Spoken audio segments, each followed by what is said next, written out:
Deputeti i Partisë Demokratike Edi Paloka ka folur sot mbi vizitën e kryeministrit Edi Rama në Katar. Ai e cilëson si një vizitë luksi në kohën kur vendi po përballet me përmbytje masive dhe probleme serioze infrastrukturore.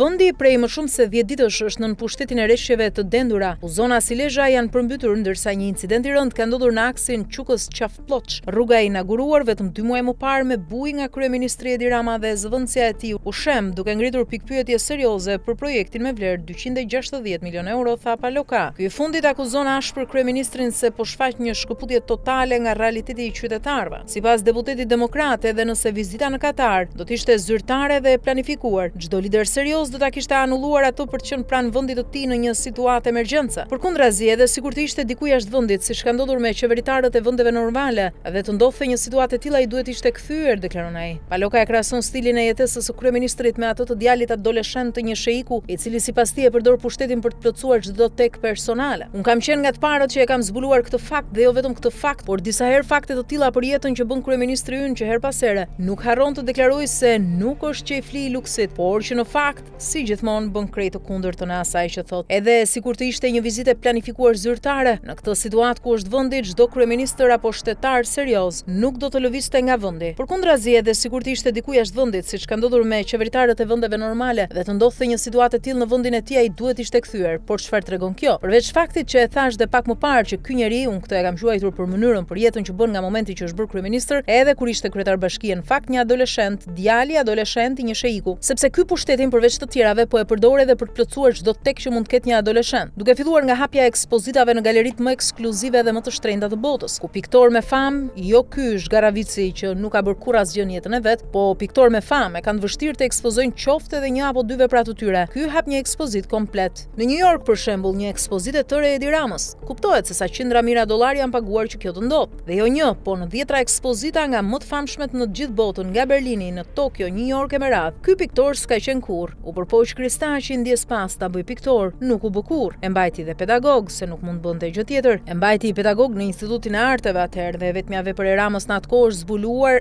edhe ajo tani që është bërë kryeministër, ka qenë një karikaturë në një palestër shkolle 8 vjeçare të Tepelenës, deklaron ndër të tjera Edi Paloka.